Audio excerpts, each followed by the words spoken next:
ಶೆಟ್ಟರ್ ಕೈ ಕೊಟ್ಟ ಕಾಂಗ್ರೆಸ್ಸಿಗೆ ಕೈ ಕೊಟ್ಟಿದ್ದಂತೂ ಈಗ ಸ್ಪಷ್ಟವಾಗಿ ಕಾಣಿಸ್ತಾ ಇದೆ. ವಾಪಸ್ ನನ್ನ ಮನೆಗೆ ನಾನು ಬಂದಿದ್ದೀನಿ ಅನ್ನುವಂತ ಮಾತನಾಡ್ತಾ ಇದ್ರೆ, ಅವತ್ತು ಮನೆ ಬಿಟ್ಟು ಆಚೆ ಯಾಕೆ ಹೋದ್ರು ಅನ್ನುವಂತ ಪ್ರಶ್ನೆ ಒಂದು, ಅವತ್ತು ಯಾಕೆ ಟಿಕೆಟ್ ಕೊಡ್ಲಿಲ್ಲ, ಈಗ ಯಾಕೆ ಟಿಕೆಟ್ ಕೊಡ್ತಾ ಇದ್ದಾರೆ ಅನ್ನೋದು ಇನ್ನೊಂದು ಕಡೆಗೆ.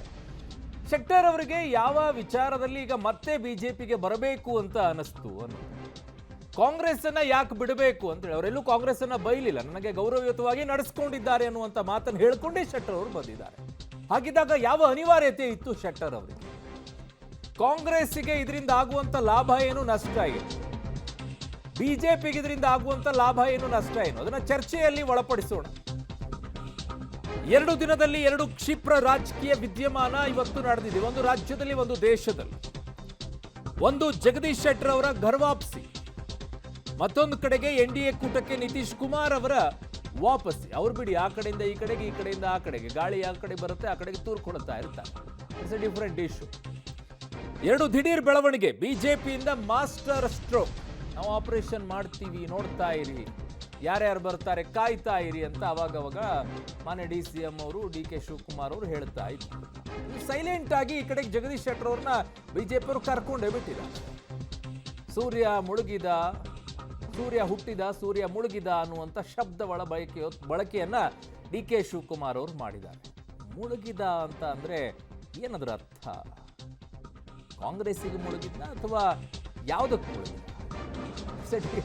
ಇಂಟ್ರೆಸ್ಟಿಂಗ್ ಸಬ್ಜೆಕ್ಟ್ ಇದೆ, ಅದರಲ್ಲಿ ಒಂದು ಪಾಯಿಂಟ್ ಅಲ್ಲಿ ನೋಡೋಣ, ಅದನ್ನು ವಾಪಸ್ ಬರೋಣ. ಸೊ ಕಾಂಗ್ರೆಸ್ನಿಂದ ಶೆಟ್ಟರ್ ಹೋಗಿದ್ದೆ ಒಳ್ಳೆಯದಾಯಿತು ಅಂತ ಹೇಳಿ DCM DK ಶಿವಕುಮಾರ್ ಅವರು ಡೈರೆಕ್ಟ್ ಆಗಿ ಹಿಟ್ ಕೊಟ್ಟಿದ್ದಾರೆ.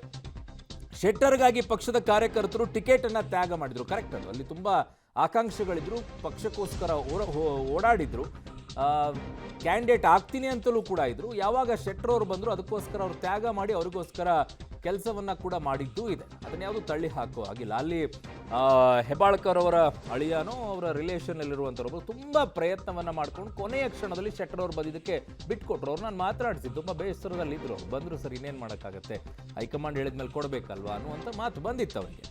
ಸೊ ಅವರು ಗೆಲ್ಲದಿದ್ರು ಕೂಡ ನಾವು MLC ಅನ್ನ ಮಾಡಿಕೊಟ್ವಿ ಅವರನ್ನ. ಕೈ ಕೊಟ್ಟ ಶೆಟ್ಟರ್ ವಿರುದ್ಧ ಈಗ ಕಾಂಗ್ರೆಸ್ ನಾಯಕರೆಲ್ಲ ಸಿಡಿದೆದ್ದಿದ್ದಾರೆ. ಅವರು ಪದ ಬಳಕೆ ನನಗೆ ಬಹಳ ಇಂಟ್ರೆಸ್ಟಿಂಗ್ ಆದಿದ್ದು, ಸೂರ್ಯ ಹುಟ್ಟಿದ, ಸೂರ್ಯ ಮುಳುಗಿದ, ಈ ವರ್ಡ್ ಇದೆಯಲ್ಲ ನನಗೆ ಬಹಳ ಕಾಡ್ತಾ ಇದೆ. ಅದು ಹೇಗೆ ಅಂತ ಹೇಳಿ ಚರ್ಚೆಗೆ ಒಳಪಡಿಸ್ಬೇಕು. ನಾನು ಏನೆಲ್ಲ ಮಾತನಾಡಿದ್ದಾರೆ ಇವತ್ತು ನೋಡ್ಬಿಡೋಣ. ಅವರು ಬಿಜೆಪಿಯ ಆಡಳಿತ, ಬಿಜೆಪಿಯಲ್ಲಿ ಇರೋಂಥ ಆಂತರಿಕವಾದಂಥ ವಿಚಾರನ ಅವರು ನಮ್ಮ ಗಮನ ಸೆಳೆದು ನಮ್ಮ ಪಕ್ಷಕ್ಕೆ ಬಂದು ಸೇರಿದ್ರು. ಸೇರಿ 35,000ದಲ್ಲಿ ಒಬ್ಬ ಹಿರಿಯ ನಾಯಕ ಬಿಜೆಪಿ ಬಿಟ್ಟು ಬಿಜೆಪಿ ಮೇಲೆ ದೊಡ್ಡ ಆರೋಪಗಳನ್ನು ಮಾಡಿ ಅವರು ನಮ್ಮ ಪಕ್ಷಕ್ಕೆ ಸೇರ್ತಾರೆ ಅಂತೇಳಿ ಅನ್ಕಂಡೀಷನ್ ಆಗಿ ಬಂದರು. ನಾನು ಇದೇ ಜಾಗದಲ್ಲಿ ಇದೇ ಚೇರ್ನಲ್ಲಿ ಕೂತ್ಕೊಂಡು ಅವರಿಗೆ ಕಾಂಗ್ರೆಸ್ ಪಕ್ಷಕ್ಕೆ ಬರಮಾಡಿಕೊಂಡು ನಾವು ಕಾಂಗ್ರೆಸ್ ಪಕ್ಷದ ಚಿಹ್ನೆನೂ ಕೊಟ್ಟು ಚುನಾವಣೆ ಕಣಕ್ಕೆ ಇಳಿಸ್ತೇವೆ. ನಮ್ಮ ಪಕ್ಷದ ಕಾರ್ಯಕರ್ತರನ್ನೆಲ್ಲ ನಾವು ತ್ಯಾಗ ಮಾಡ್ತೇವೆ. ಆದರೆ 35,000 ಅಂತರದಿಂದ ಅವರು ಸೋತ್ರಾದ್ಮೇಲೆ ಅವರ ಹಿರಿತನಕ್ಕೆ ನಾವು ಗೌರವನ ಕೊಟ್ಟು ಒಬ್ಬ ಹಿರಿಯ ಮಾಜಿ ಮುಖ್ಯಮಂತ್ರಿಗಳು ಅಂತ ಹೇಳಿ ನಮ್ಮ ಪಕ್ಷದ ಕಾರ್ಯಕರ್ತರೆಲ್ಲ ಭಾಳ ಸಂಭ್ರಮದಿಂದ ಬೆಳಗಾವಿಯಿಂದ ನಮಗೆ ಸದ್ಯ ನಮ್ಮ ಕಾರ್ಯಕರ್ತರಿಗೆ ನಮ್ಮ ಸಿದ್ಧಾಂತದ ಮೇಲೆ ನಾವು ರಾಜಕಾರಣ ಮಾಡೋರು, ನೀತಿ ಮೇಲೆ ರಾಜಕಾರಣ ಮಾಡೋರು. ಸೊ ಅವರೆಲ್ಲ ಕಾರ್ಯಕರ್ತರು ಹೇಳೋದು, ನಮ್ಗೆ ಅವ್ರು ಹೋಗಿದ್ದೇ ನಮ್ಗೆ ಒಳ್ಳೇದಾಯಿತು, ನಮ್ಮ ಪಕ್ಷನ ಕಟ್ಟಲಿಕ್ಕೆ ನಮ್ಗೆ ಭಾಳ ಒಳ್ಳೇದಾಯಿತು, ಇಲ್ಲ ನಮ್ಮ ಮುಜುಗರ ಆಗ್ತಿತ್ತು, ನಮ್ಮ ಮೈನಾರಿಟೀಸು ಬೇರೆ ಬ್ಯಾಕ್ವರ್ಡ್ ಕ್ಲಾಸು ಯಾವ ಕಾರಣಕ್ಕೂ ಹೋಗ್ತಿರ್ಲಿಲ್ಲ ಅನ್ನೋದನ್ನು ಅವರು ನಮ್ಮ ಸ್ಥಳೀಯರು ಹೇಳಿದ್ದಾರೆ. ಯಾವುದೋ ಕಾರಣಕ್ಕೆ ಭಾರತೀಯ ಜನತಾ ಪಾರ್ಟಿಯನ್ನು ಬೈದವರು, ಅಸಮಾಧಾನ ವ್ಯಕ್ತಪಡಿಸಿದವರು ಮತ್ತೆ ವಾಪಸ್ ಹೋಗಿದ್ದಾರೆ ಅಂತ ಹೇಳಿದರೆ ಯಾವ ಕಾರಣದಿಂದ ಹೋಗಿದ್ದಾರೆ ಅಂತ ಗೊತ್ತಿಲ್ಲ ನನಗೆ. ಅದು ಏನು ಬೆದರಿಕೆ ಮಾಡಿದ್ದಾರಾ ಅಥವಾ ಬೇರೆ ರೀತಿಯಲ್ಲಿ ಮನವೊಲಿಸಿದ್ದಾರಾ ಅಂತ ಹೇಳಿ ಗೊತ್ತಿಲ್ಲ. ಒಟ್ಟಾರೆ ಅವರು ಹೋಗಿದ್ದಾರೆ. ನಾವು ಅವ್ರ ಬಗ್ಗೆ ಟೀಕೆ ಟಿಪ್ಪಣಿ ಸದ್ಯಕ್ಕೆ ಏನು ಮಾಡೋಕ್ಕೆ ಹೋಗೋದಿಲ್ಲ. ಶೆಟ್ಟರ್ ಅವರ ಸಂದರ್ಶನ ನೋಡಿದಾಗ ಅವ್ರು ಏನು ಹೇಳಿದ್ದಾರೆ, ಕಾಂಗ್ರೆಸ್ನವರು ನನಗೆ ಭಾಳ ಗೌರವಾನ್ವಿತವಾಗಿ ನೋಡ್ಕೊಂಡಿದ್ದಾರೆ, ಸೂಕ್ತವಾದಂಥ ಸ್ಥಾನಮಾನ ಕೊಟ್ಟಿದ್ದಾರೆ, ಮೋದಿ ಅವರ ಕೈ ಬಲಪಡಿಸಲಿಕ್ಕೆ ನಾನು ಹೋಗ್ತಾ ಇದ್ದೀನಿ ಅಂತ. ಸ್ವಂತ ಮನೆಯಾಗ ನಿಮ್ಗೆ ಮನೆಯಿಂದ ಹೊರಗೆ ಹಾಕಿದಾಗ, ನಿಮ್ಗೆ ಅನ್ಯಾಯ ಆದಾಗ, ಅಪಮಾನ ಆದಾಗ ನೀವೆಲ್ಲ ಹೇಳಿದ್ದ ಅವರೇ ಹೇಳಿದ್ದಲ್ಲ, ಇದೆಲ್ಲ ನಾನೇನು ಹೇಳಬೇಕಾಗಿಲ್ಲ, ಅವರೇ ಹೇಳಿದಾರಲ್ಲ, ಏನೇನು ಹೇಳಬೇಕೆಲ್ಲ ಹೇಳಿದ್ದಾರೆ, ಮನ್ನಿತನೂ ಕೂಡ ಹೇಳಿದ್ದಾರೆ. ಇವತ್ತು ಕೇಂದ್ರದಲ್ಲಿ ಸರ್ಕಾರ ಇದೆ. ಕೇಂದ್ರ ಸರ್ಕಾರ ಇವತ್ತು ಎಲ್ಲ ಸ್ವಾಯತ್ತ ಸಂಸ್ಥೆಗಳ ದುರ್ಬಳಕೆ ಮಾಡಿಕೊಂಡು ಇಡಿ, CBI, IT ಎಲ್ಲ ಹೆದರಿಕೆ ತೋರಿಸಿ ಅನೇಕ ಜನ ಹಿರಿಯ ಮುಖಂಡಗಳಿಗೆ ಗಾಳ ಹಾಕ್ತಾ ಇದ್ದಾರೆ. ಅಲ್ರಿ, ಈಗ ಮನೆಯಲ್ಲಿ ಒಂದು ಜಗಳ ಮಾಡ್ಕೊಂಬಿಟ್ಟು, ಮನೇಲಿ ಸದಸ್ಯ ಯಾರಾದರೂ ಒಬ್ಬರು ಜಗಳ ಮಾಡ್ಕೊಂಬಿಟ್ಟು ಆಚೆ ಹೋದಾಗ ಇನ್ನೊಬ್ರು ಯಾರೋ ಆಶ್ರಯ ಕೊಟ್ಟಿರ್ತಾರೆ. ಆಶ್ರಯ ಕಾಂಗ್ರೆಸ್ ಕೊಡ್ತು. ಈಗ ಆಶ್ರಯ ಕೊಟ್ಟಿರುವಂಥವ್ರನ್ನ ಯಾರನ್ನೂ ಬೈಲಿಲ್ಲ, ವಾಪಸ್ ಅವ್ರ ಮನೆಗೆ ಬಂದಿದ್ದಾರೆ. ಬೈಲಾರದೆ ಬಂದಿದ್ದಾರೆ, ಅದಕ್ಕೊಂದು ಥ್ಯಾಂಕ್ಸ್ ಹೇಳಲೇಬೇಕು ಆ್ಯಕ್ಚುಲಿ. ಇಲ್ಲಾಂದರೆ ಬಾಯಿಗೆ ಬಂದಂಗೆ ಬೈತಾರೆ. ಈಗ BJPಗೆ ಬಂದಂಥ ಅನೇಕ ನಾಯಕರುಗಳಿದ್ರು, ಕಾಂಗ್ರೆಸ್ಸಿಗೆ ಬಾಯಿಗೆ ಬಂದಂಗೆ ಬೈದು ಬಂದರು.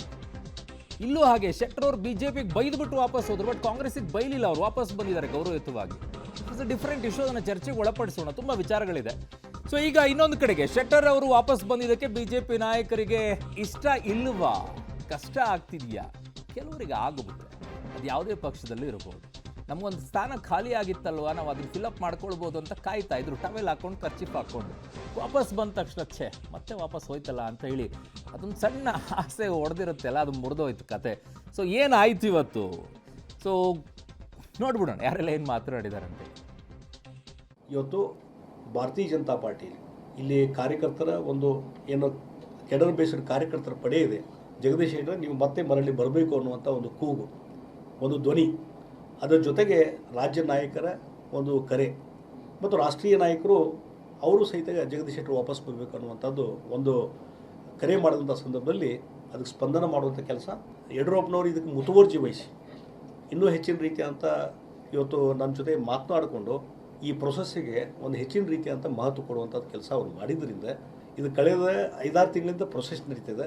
ಕಳೆದ 1 ತಿಂಗಳಿಂದ ವಿಜೇಂದ್ರ ಅಧ್ಯಕ್ಷ ಆದಮೇಲೆ ಅದಕ್ಕೆ ಇನ್ನೂ ಹೆಚ್ಚು ಪ್ರೊಸೆಸ್ಗೆ ಸ್ಪೀಡ್ ಬಂತು. ಇವತ್ತು ನಿನ್ನೆಗೆ ಅದು ಒಂದು ಹಂತಕ್ಕೆ ಬಂದು ರಾಷ್ಟ್ರೀಯ ನಾಯಕರ ಸಮಕ್ಷಮದಲ್ಲಿ ಭಾರತೀಯ ಜನತಾ ಪಾರ್ಟಿ ನಮ್ಮ ಮನೆಗೆ ವಾಪಸ್ ಬರುವಂಥದ್ದಾಗಿದೆ.